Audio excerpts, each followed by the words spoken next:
안녕하세요. 결혼 1년 차 신혼부부입니다. 그간 시댁으로 인해 몇 번의 트러블이 있었는데 남편이 본인 형들한테 너무 부끄러울 정도로 제가 생각 없이 말하고 행동한다 하여 정말 그런지 궁금해서 글을 써봅니다. 댓글 달아주시면 남편과 공유할 예정이에요. 우선 남편은 삼형제이고 모두 결혼을 한 상태입니다. 주변에서 며느리가 3명이라고 저희 시어머니를 많이 부러워하신다고 하더군요. 참고로 남편이 막내인데 남편의 첫째 형은 아주 효자이고 그 아내분은 호구입니다. 만날 때마다 생활비가 없다고 신세한탄을 하시면서 시어머니의 생활비를 꼬박꼬박 챙겨드리고 가전제품도 바꿔줍니다. 그리고 남편의 둘째 형. 그분은 더 효자입니다. 나중에 시어머니를 모시고 싶다는 말씀을 달고 사시는데 글쎄요. 그 아내분은 그렇게 생각하지 않는 것 같았습니다. 그런데 웃긴 건 그 아내분 역시 호구라는 거죠. 시댁에서 김장 담당 겸 제사 담당인데 혼자 시댁에 쫓아다니고 일하면서 그걸 저한테 항상 불평합니다. 저는 그걸 한두 번 듣다가 더는 듣고 싶지 않아서 피하는 중이고요. 최근까지도 꾸준히 연락을 했었는데 저 역시 꾸준히 안 받고 있는 상태입니다. 아무튼 시댁이 대충 이런 분위기인데 아무래도 제가 형님들처럼 하지 않으니 시어머니께서 며느리 비교를 자주 하시더라고요. 첫째 며느리는 TV 바꿔주고 둘째 며느리는 반찬 싸가지고 온다. 이런 말씀을 제가 방문할 때마다 하십니다. 그러면 저는 넌시 눈으로 좋으시겠어요 어머님. 이러고 말아버리죠. 그런데 문제는 남편한테 막내 며느리는 뭐 안 해주냐고 은근히 눈치를 주시나 보더라고요. 한날은 남편이 저한테 엄마가 좀 섭섭해 하시는 것 같아. 좀 잘해봐 라고 말하기에 한 달에 한 번씩 찾아뵈면 잘하는 거지 뭘 어떻게 더 잘해 하고 말했더니 한숨만 쉬더군요. 문제는 이뿐만이 아닙니다. 시댁에서 지내는 제사에 참석하기를 강요하십니다. 저희 부부는 맞벌이이고 제가 다니는 직장이 눈코 뜰 새 없이 바쁜 편입니다. 프로젝트가 있을 땐 주말에도 출근을 해야 할 정도예요. 물론 연차나 반차가 있긴 하지만 그건 저를 위해서 쓰는 것이고 피치 못할 때만 쓰는 것이라고 생각하고 있습니다. 그런데 결혼하고 한 달 정도 됐을 때 내일 제사니 일찍 와라 하고 하루 전날 연락을 해오시더군요. 저희 친정도 제사를 지내는 집이지만 그냥 사서 다 하는 상황이라 여태껏 제사 음식을 한 적이 없었습니다. 아무튼 시어머니께 저 내일 일이 바빠서 못 갈 것 같아요. 남편한테 일찍 가라고 할게요. 하고 말씀드렸더니 결혼하고 첫 제사인데 빠진다고 난리가 났더라고요. 저는 그러거나 말거나 못 간다고 한 번 더 딱 잘라 말씀드리고 전화를 끊었습니다. 그런데 그날 저녁 퇴근하고 남편과 맥주를 마시며 쉬고 있는데 시어머니께서 남편한테 전화를 하셨더라고요. 내일 무조건 네 처 데리고 집으로 와라. 가풍도 배워야 하는데 어떻게 안 올 수 있냐. 하고 말씀하시는데 남편이 제 눈치를 보며 엄마가 직접 말해봐. 이러면서 저를 바꿔주는 겁니다. 그래서 전화를 받았더니 반차 쓰고 무조건 참석해라. 딱 이렇게 말씀하시더라고요. 거기서 저도 어이가 없어 얼굴도 모르는 남편 조상을 제가 모실 이유가 없네요. 라고 말씀드리고 남편한테 내일 제사 지내는 분 성함이 어떻게 되셔? 하고 물었더니 그걸 본인이 어떻게 아냐는 답변이 돌아오더라고요. 그 말을 듣고 그냥 한번 비웃어주고 다시 남편한테 폰을 전달했습니다. 그때 깊은 한숨을 쉬던 남편의 표정이 아직도 잊히지가 않네요. 그리고 시어머니께서는 제가 연락을 자주 하기를 강요하십니다.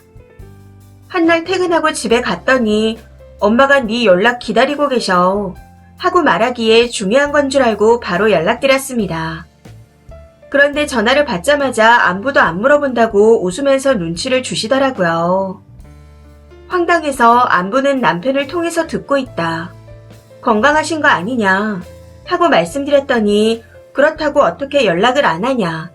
며느리는 그렇게 해야 한다 라고 하시는데 제 상식선에서는 이해가 되지 않았지만 알겠어요. 연락드릴게요. 하고는 한 달에 한 번씩 연락드리자고 마음먹었습니다. 그런데 그 다음날 남편이 연락 안 드리냐고 또 묻더라고요. 그래서 어제 했으니 네가 해라 하고 말해버렸습니다. 마지막으로 이번에 재산 문제와 같이 터진 일인데 제가 받은 성과금에 대해 캐물으신다는 겁니다. 작년에 제가 성과금으로 800만 원을 받았습니다. 남편은 저보다 적게 500만 원이 나왔는데 그 돈으로 그냥 집 대출금을 갚자고 합의했습니다. 그래서 100만 원만 빼고 다 은행에 넣어버렸었죠. 그런데 시어머니께서 전화하셔서는 첫째 며느리가 얼마 줬네, 둘째 며느리가 얼마 줬네 하시더라고요. 성과금이 나와서 줬다고 하시면서요. 그래서 저희는 성과금으로 대출 갚았어요.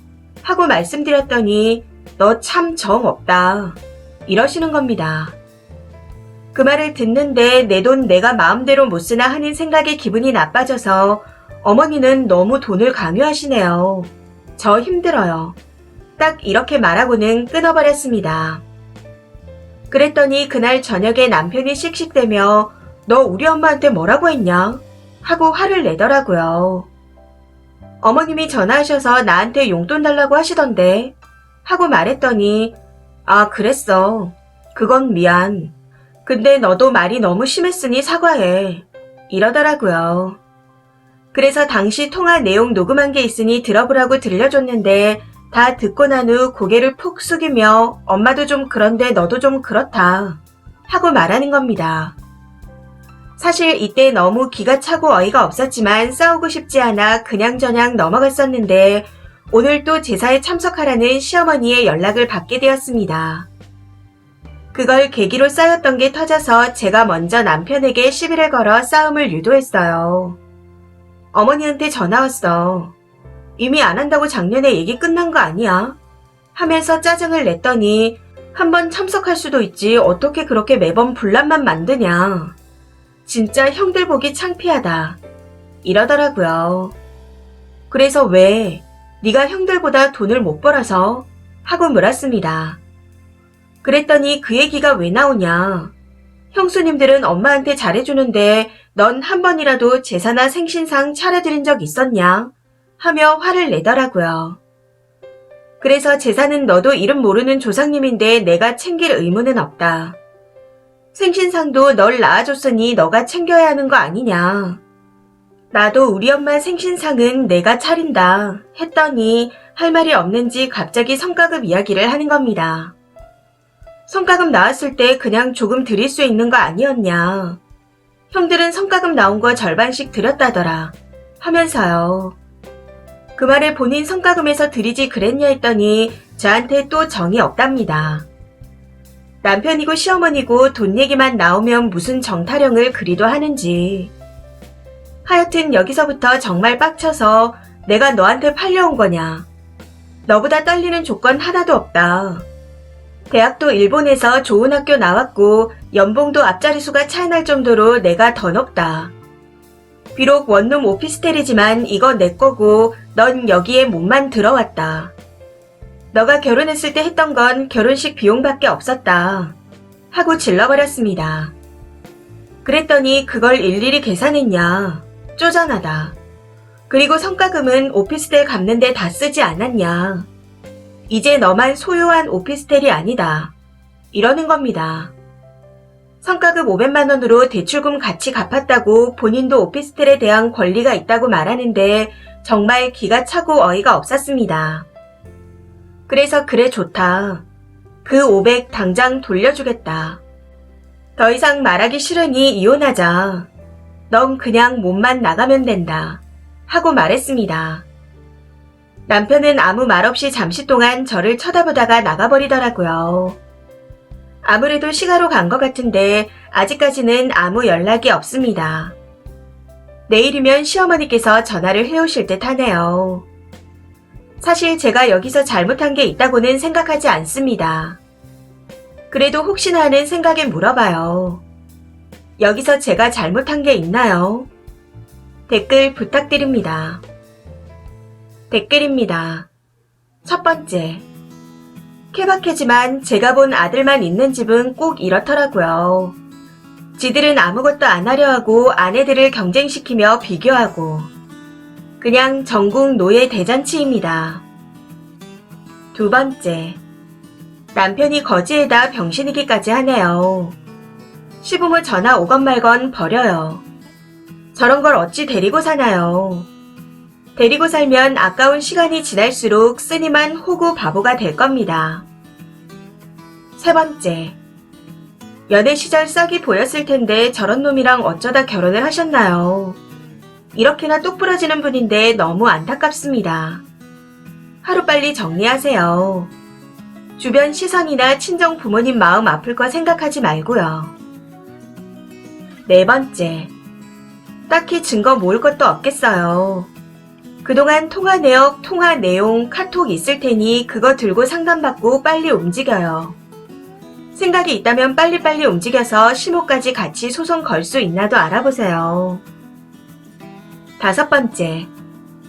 이야, 마지막이 진짜 충격적이네요. 아들 돈 한 푼 안 지어주고 장가 보냈으면서 염치 없고 그지근성에 꼴의 시어머니 질도 해보고 싶고 총체적 난국입니다. 여섯 번째.